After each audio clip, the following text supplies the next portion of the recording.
Olá fulanos, tudo bem? Nós estamos na playlist de Fisiologia Humana e o assunto do vídeo hoje é a continuação do sistema esquelético.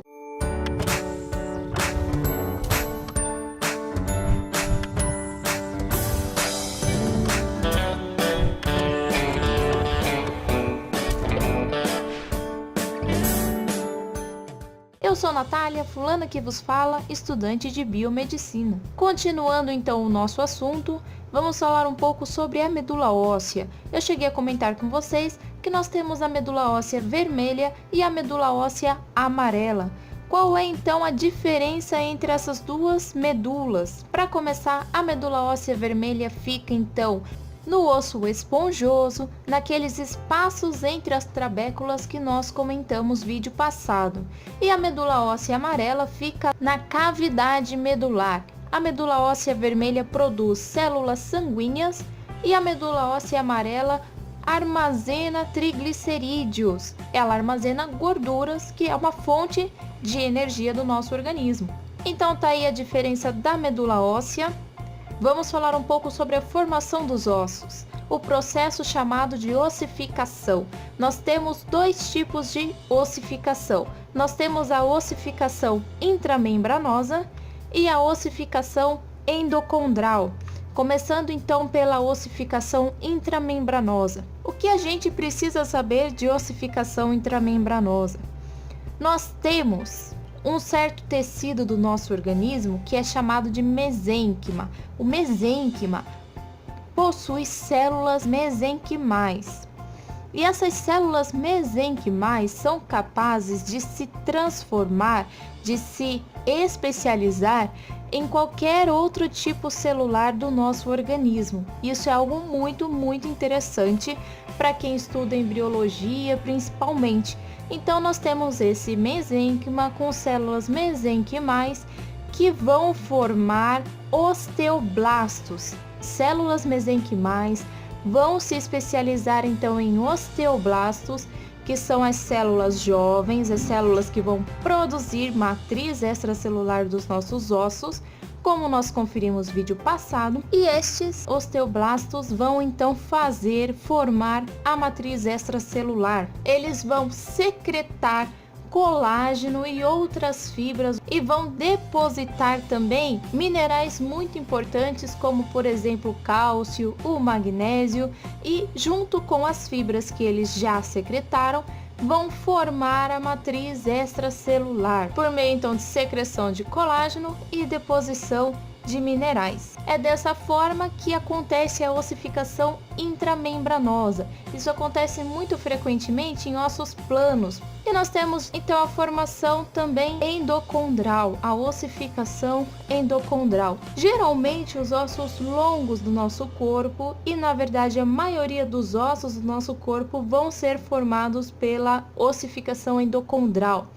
Então, como que isso acontece? Lá no feto, nós temos o esqueleto da criança formado por um molde de cartilagem hialina. Em vez de ter um osso, então, no começo desse desenvolvimento aí intrauterino, a gente tem um molde de cartilagem, um molde que vai ser o osso posteriormente. E esse molde de cartilagem hialina é desenvolvido também pelas células mesenquimais, que dessa vez se especializam em condroblastos.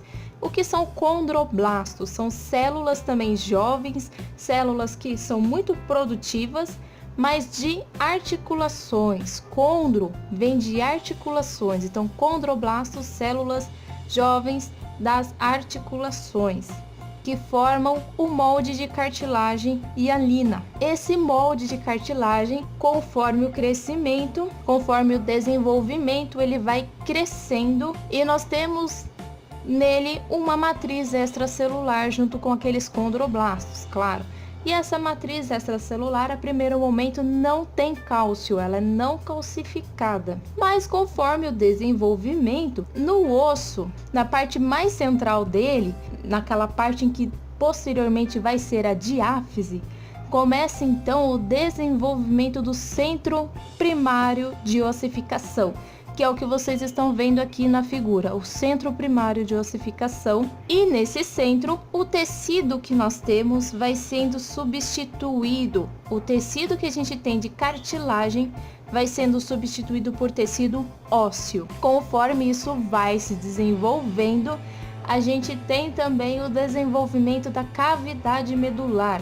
Isso porque conforme a gente tem ali a substituição de tecido de cartilagem por tecido ósseo e a formação também do periósteo, a gente tem osteoclastos que estão formando a cavidade medular pelaquela destruição que nós conversamos no vídeo passado. E aí a cavidade medular vai se desenvolvendo, esse osso já é bem vascularizado nesse momento, a gente vai tendo então mais cartilagem nas epífises e na diáfise a gente já tem tecido ósseo. Começa então, a partir daí, o desenvolvimento de centros secundários de ossificação. Agora a gente não tem somente o centro primário, a gente tem centros secundários que ficam onde?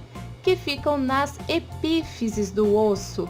E conforme esses centros vão se desenvolvendo, eles vão formando dessa vez tecido ósseo esponjoso e no último momento a gente tem então a formação da cartilagem epifisial e da lâmina epifisial. E as duas estruturas que eu comentei com vocês agora são de cartilagem hialina. A cartilagem epifisial vai servir como a proteção do osso e a lâmina epifisial vai ser ela que vai promover o desenvolvimento em comprimento desse osso, que a gente já vai ver com maior detalhe. Quando esse osso atingir o seu tamanho adulto e parar de crescer, essa lâmina epifisial vai ser substituído, então esse tecido de cartilagem hialina vai ser substituído por osso e vai formar a linha epifisial, que mostra pra gente que essa pessoa já parou de crescer. Como eu falei para vocês, o crescimento em comprimento do osso é relacionado à atividade da lâmina epifisial. Isso porque lá na lâmina epifisial a gente tem condrócitos, que são células da cartilagem, que já são células mais maduras do que os condroblastos, mas que elas estão em divisão constantemente. E o que acontece? Conforme o osso vai crescendo em comprimento, outros condrócitos são formados deste lado da placa, e os condrócitos mais velhos vão ficando deste lado aqui e vão sendo substituídos por osso, o que vai fazendo com que o osso cresça. Mas como a gente tem toda hora formação de novos condrócitos, a cartilagem não perde o seu tamanho até que chegue o momento onde a pessoa para de crescer, e aí sim ela vai ser substituída por osso e vai formar a linha epifisial. Já o crescimento em espessura desse osso está relacionado ao periósteo, como a gente comentou alguma coisinha no vídeo passado. E como que isso acontece? Lá no pericôndrio, como a gente comentou, a gente tem células que vão se diferenciar em osteoblastos, que vão secretar a matriz extracelular do tecido ósseo e depois de trabalharem bastante vão se desenvolver em osteócitos, que vão dar suporte para esse tecido.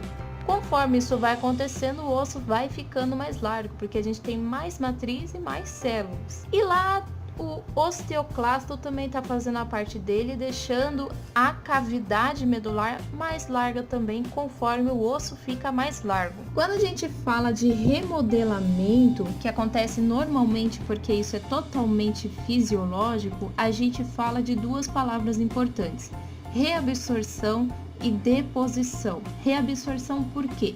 Porque os osteoclastos estão lá destruindo a matriz extracelular e reabsorvendo aqueles minerais que estão ali, aquelas coisas que vão ser utilizadas novamente. E deposição porque os minerais vão ser depositados ali para poder dar rigidez para esse osso, assim como as fibras colágenas vão estar ali também, mas para dar flexibilidade para o osso. E já que a gente está falando sobre formação dos ossos, tem algumas coisas, alguns fatores que interferem muito nessa formação. Por exemplo, minerais, vitaminas e hormônios. Por quê? porque a gente precisa de tudo isso para dar formação aos nossos ossos. Os principais minerais que a gente vai utilizar vão ser o cálcio, o fósforo e o magnésio, assim como as principais vitaminas vão ser a vitamina A, C e D, mas isso não quer dizer que são as únicas, são as principais. E em relação aos hormônios, a gente tem o hormônio do crescimento, que vai ser super importante, que é o GH, os hormônios tireoideus, a insulina também vai ter o seu papel, assim como nas mulheres o estrógeno e em ambos os gêneros o andrógeno também vai ser importante para a formação dos ossos. O estrógeno e o andrógeno são importantes para aquele crescimento rápido que a gente tem durante a adolescência. E, por exemplo, o estrógeno, ele vai fazer algumas mudanças no corpo da mulher. Por exemplo, deixar a pelve mais larga, que é uma característica feminina. Então é isso, meus fulanos, eu vou ficando por aqui. Espero que vocês tenham gostado. Deixem os seus comentários, suas dúvidas, suas críticas e sugestões. Continuem na playlist para conhecer mais sobre fisiologia humana e bora aprender juntos?